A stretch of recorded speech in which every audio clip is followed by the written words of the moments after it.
evening, everyone, and welcome to Public Speaking Society. The aim of tonight's session will be to introduce who we are and what it is that we do. So hopefully, by the end of it, you'll all have a better idea of whether or not this is a society for you. For those of you that don't know me, my name is David, and I'll be president of the society this year. I'm a fourth-year student studying maths, and I've been in public speaking for about a year or two now. So if I could get a quick show of hands, how many people here are first years, freshers? Okay. Second years? Third years? And fourth years like me. Okay. Do I have any postgrads in this room? Nice. That's what you're hiding. Okay, so I want to take a seat. So back when I was in my first year, I was in this other society. I won't name it for now, but it's a fairly large society. Most of you will probably recognise it if you heard it. I was in the society for a year, and I really enjoyed what it did. I really loved the events they put on. So at the end of the year, when it came to electing a new committee, I was all set to put myself forward as VP, Vice President. So the day of the election comes, we're in an election theatre just like this. There's over 100 people in it. The current committee, they stand up front and they say, whoever wants to run for president, please put your hand up. A couple of people do, come up, each of them give a speech, we vote. They made it seem so simple, they made it seem so easy. Next up, they said, who wants to be vice president? Put your hand up. And I was there, my brain was saying, go on David, this is your time. You want to do this, you can do this. Just put your hand up, and you get it. My brain was saying that, but my body, it wasn't listening. I was sitting there like this. My heart was thumping, and my hands were trembling.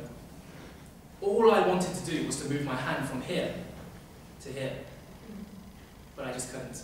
I was literally paralyzed with the fear of public speaking. So after the event was finished, my friends came up to me and they said, hey David, I thought you were going to run for something, how come you didn't? And I didn't even have an answer for them. I did not even know how to answer this question. Because inside I felt ashamed, I felt embarrassed, I felt regret. I felt as though I was trapped within a cage of my own fear. The bottom line is, I had an opportunity to do something I really wanted.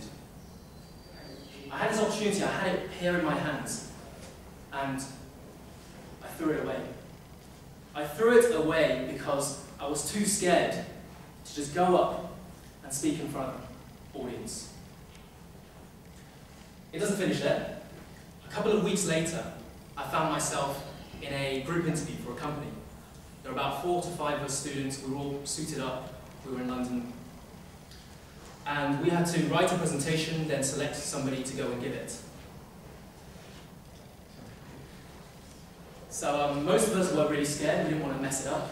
So we chose this one guy, we elected him to go up, give a speech. He seemed so confident, he seemed so capable, he seemed like a natural. He went up and he smashed it. He totally owned it. And it was at that moment I wished that I could have that ability. I wish I could do that.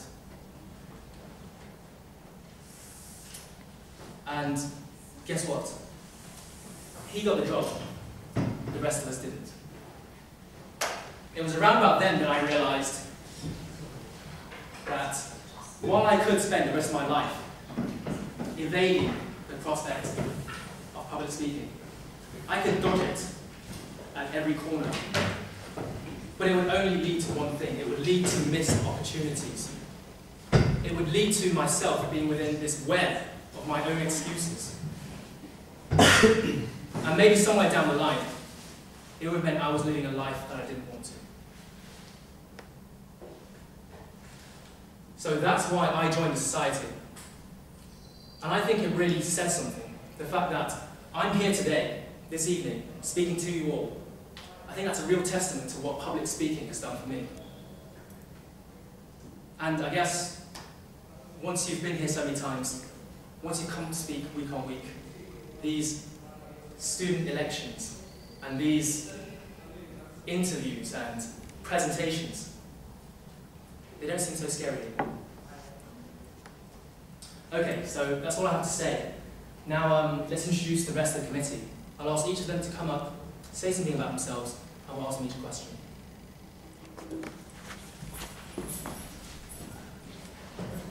Good evening, my name is Nicholas. I'm second year doing paleontology and evolution, and I am the vice president for this year. That means when he's not here, I back him up.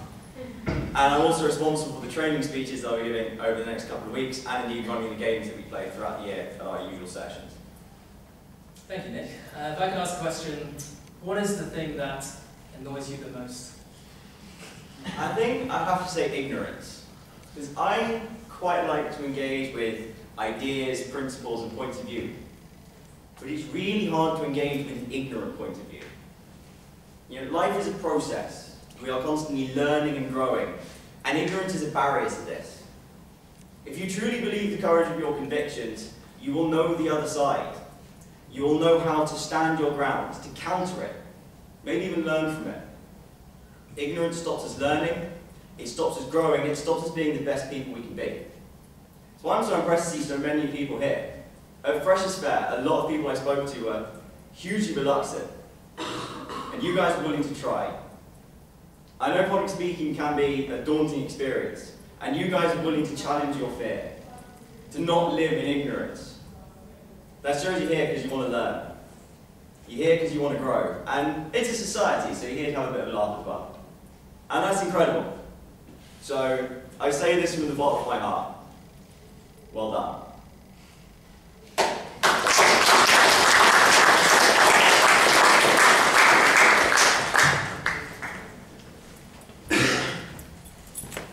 Hello everyone, my name's Alex. I'm a final year sociology student, and I'm the relations manager for the society. That doesn't mean I'll be helping out with your relationships. What it does mean is that I'm going to be speaking to a lot of guest speakers, people who aren't at the university, inviting them to come along and help out with training, share their stories and experiences with you, and also backing up the committee with socials and other events like that. Thanks, Alex. So, you've given speeches in many countries around the world. What would you say is your most memorable experience? It's a good question, almost like I prepared that before. Well, a memorable experience, not hello everyone. Sorry. It would have to be, again, a couple of years back. 2 years ago, I was living in Denmark at the time, and I was in an organisation called Toastmasters. I took part in my first competition, and I managed to win the Scandinavian Humour Speech competition. I really liked it, obviously, in finals, and though I didn't win anything, it was a really great experience. Nothing shows that a man is more insecure than when he has a massive trophy. So, yeah, that was a really great experience. I made those friends there, and I still go back every once in a while, and I speak to the friends who I made there. I think the most memorable experience was actually the day after the contest. Even though I didn't win, I was walking into the toilet, and then there was a guy standing there. His name is John Zimmer, and he is my public speaking idol. And looking over here, I see none of you have probably heard of him. Yeah. And I wanted to run up to him like a One Direction fan. I wanted to say, "Hey John, please sign my autograph." And, well, I knew where his hand would be, so I didn't want to shake his hand. Instead, again, I just did something that was quite stupid. I just acted really cool and stood around next to him, which is something you should never do. And I was so nervous, nothing at all happened. However, what I learned from that is it doesn't matter how long you've been in public speaking for, it can really help your nerves in some situations. Thank you.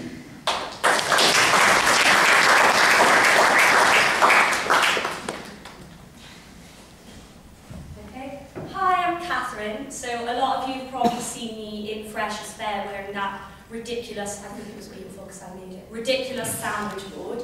I'm your social secretary, so that basically means I organise social events and just get all of us getting to know each other. For instance, I've been speaking to the Erasmus Society who were agreeing we could get together and sort of intermingle, because I know there's a lot of international students, which is bad, because none of us are native speakers. I don't have a trophy like Alex here.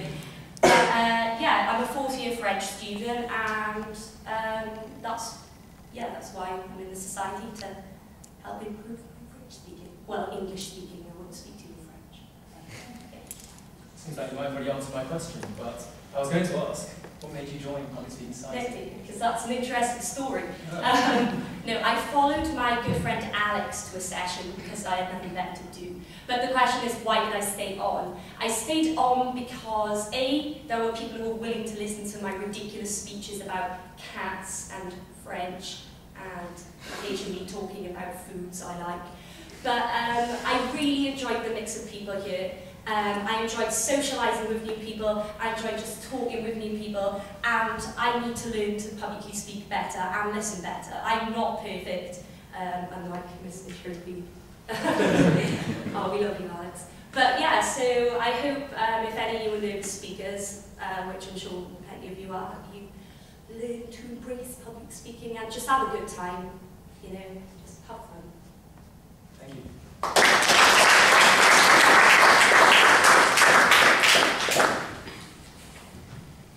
Hi everyone, my name is Hafiza. I'm the secretary for the society. I'm in my final year doing biochemistry. Thanks. So, Hafiza, as an international student, is there any advice that you give to fellow students in this similar situation? Okay, can I see how many of you guys are international students? Wow, that's quite a lot. Okay, I would say to you guys, please don't be scared to try something new or do something that you've never done before. You're here to learn about public speaking, but actually it's not just about public speaking. You learn more than that. I am international student, so I arrived here 2 years ago, and I've joined the Public Speaking Society since I was in my first year. At first, when I joined, it wasn't just about public speaking. I wanted to learn more. Well, actually, I just wanted to improve my listening skill. Trust me, my listening skill was really, really bad. When I first got here, and I started having lectures and classes, I could not even understand at all. It's true, I know. I mean, I do speak English and I understand English, but the thing is, it's just different accent, and I was so scared to talk to people. That was my biggest problem, and that's how I got here. So that's what I'm gonna say to you guys. If English is not your first language, and maybe it's your second or third, well, English is my second language, please don't be scared to talk and interact with people. And Public Speaking Society can help you guys, but you need to push yourself. That's how you can gain the skill. Thank you.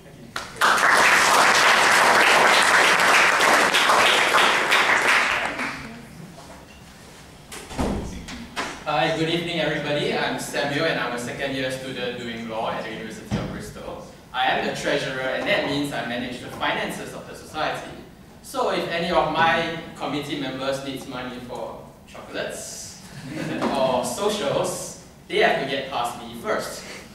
That is of course assuming there is any money left after I've embezzled it. Please don't embezzle our money, Sam. I'll try. So, is there a film that particularly impacts you? That's a really impactful question. Let me think. Well, I would say the film that impacted me the most is The Dark Knight Rises. And why is that the case? Well, that is the first time in my life I saw two main characters who could not speak for once. Let me illustrate what I mean. You have Bane trying to release everybody from the prison and declare a state of disorder in Gotham City, and he goes up and says, "We should have gone and wished law to you. You all you did was a murderous prick, and thus I'm going to declare a state of war in Gotham City." How embarrassing is that? Someone who is trying to do something so great, and yet he was let down by his pathetic speech. Sorry for the choice of words. And of course, you have the Caped Crusader himself, who is not exactly a paragon of public speaking. I came across a spoof video online about an interrogation with the Joker. And you should notice how Batman tries to say, why do you want to kill me? So he goes up to the Joker and says, "Why do you want to kill me?" And the Joker was like, "What? Why do you want to kill me?" I'm sorry for that. Yeah. And yeah, so basically he could not hear what Batman was saying. So, my friends, if you want to do something great, if you want to appear cool, please enunciate and speak your words properly. And that's why you're here in public speaking. If you want to see someone and you want to give them the chills, do not say, I'm going to kick your ass. Say, I'm going to kick your ass. Thank you very much.